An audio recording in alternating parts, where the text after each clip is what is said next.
morning. It is day 2 here in Iceland, and today we are doing the self-driving tour of the Golden Circle. So it starts near Reykjavik, and it is like a clockwise loop is what is recommended, that sees a bunch of waterfalls, natural springs, geysers, and things along the way. So we are headed to our first destination now.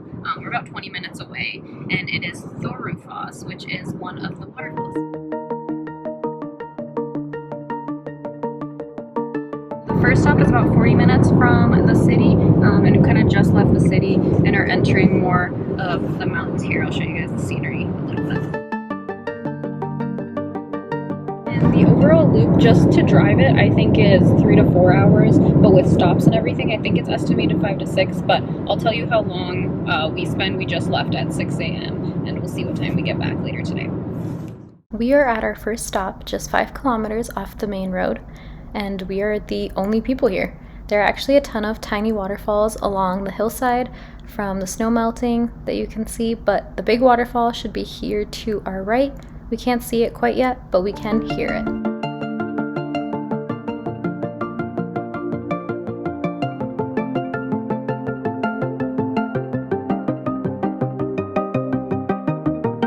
This is how far we are from our car.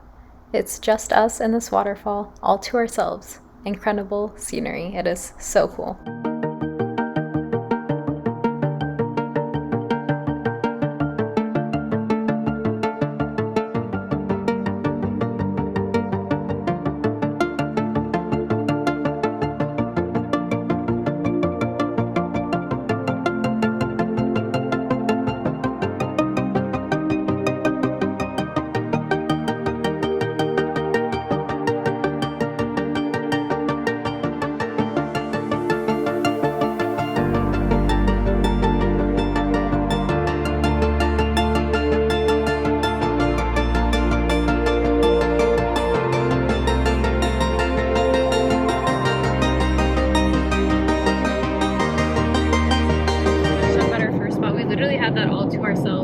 Entire time. It was beautiful, amazing, and now we're headed to our next stop, which is Roadtrip.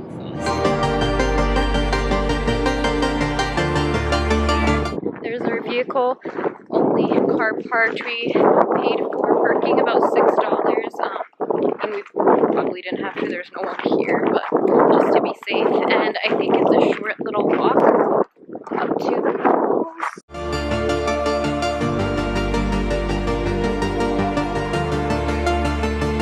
So I believe this national park that we're in, which I'll insert the name down below, you know, on brand with us, is that it is a Game of Thrones filming location.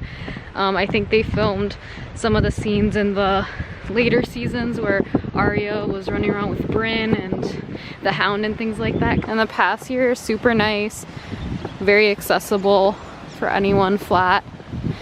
And then there is the waterfall.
We just arrived at Thingvellir National Park. We did have to backtrack a little bit, so I do recommend coming here first and then going to Roadtrip after.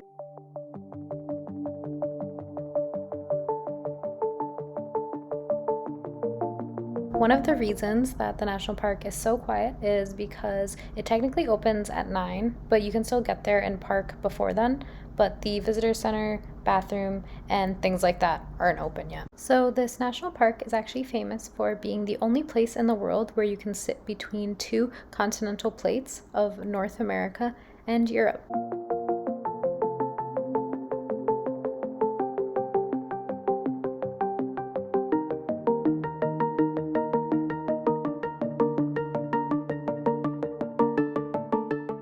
Where we are currently standing is on the North American tectonic plate, and on the other side of the river is the European.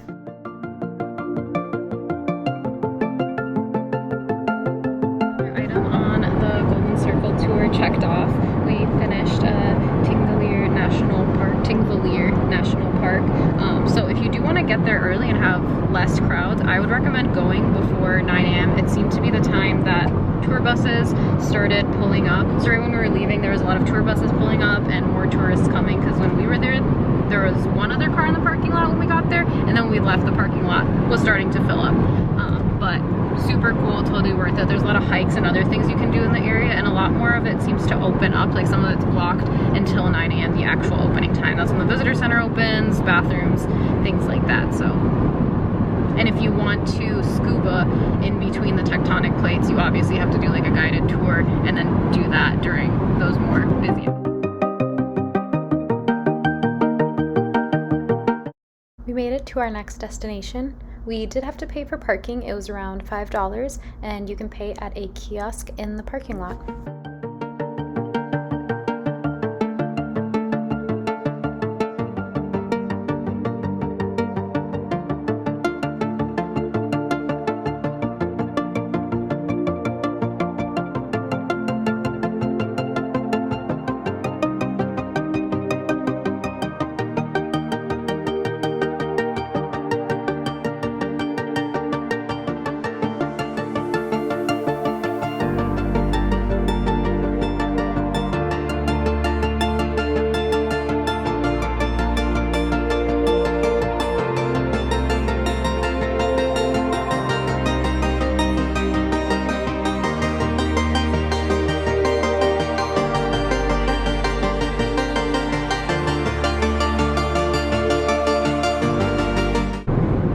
Approaching a one-lane bridge.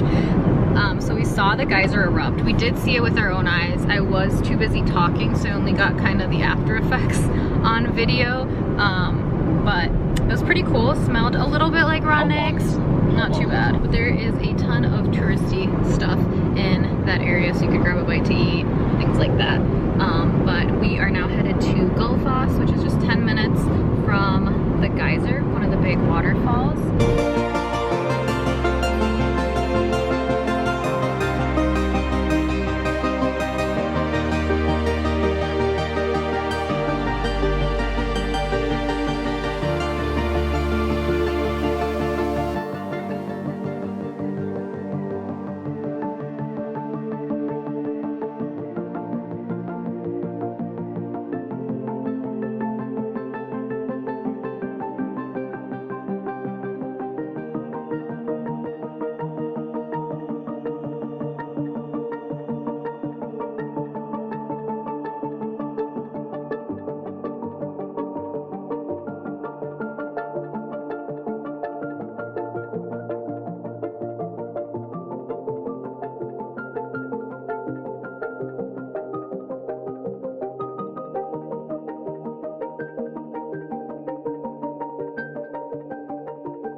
be my favorite waterfall we saw today. It was ginormous. There's a ton of paths. You can see it from the upper deck.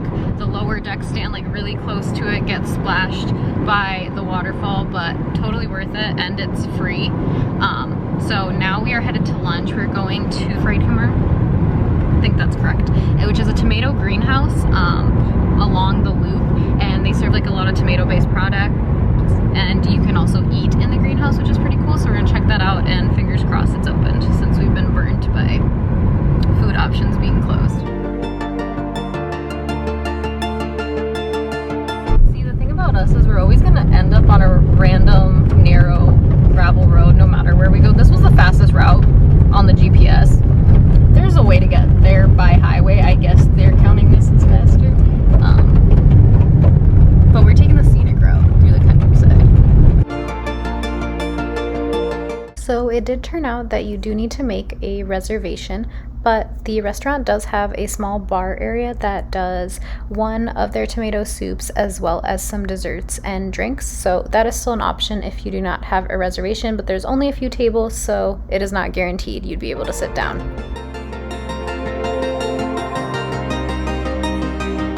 We grabbed a little to-go coffee from the greenhouse, and it just started raining outside. Our next stop was this cathedral. The new cathedral is the white building that you see, and the old one was the mossy, smaller building, which provides a very unique contrast. And there are some beautiful views from the church.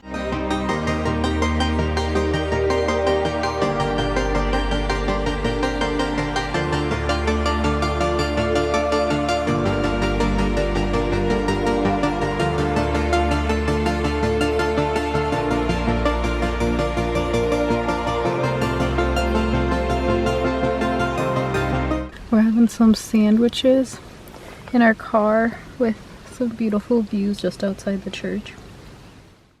Carrad Crater is a volcanic crater that is approximately 3,000 years old, and it has a unique red color, which is due to iron deposits.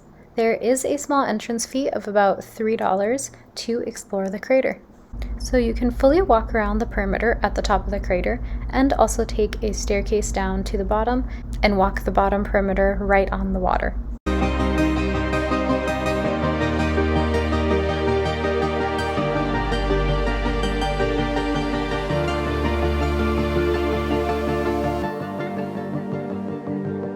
This area, known as the Red Hills, is our final stop and is just outside of Reykjavik. The hills are known for their distinct red color and Mars-like appearance. Checked out the hills area. It does kind of look like Mars, which is pretty cool. So a ton of walking paths. I wouldn't say there's like too much to see, and since we already did a ton of walking and hiking today, we just kind of saw it, took some pictures, and we're gonna head into Reykjavik to grab some dinner now, and then probably spend the evening at our Airbnb.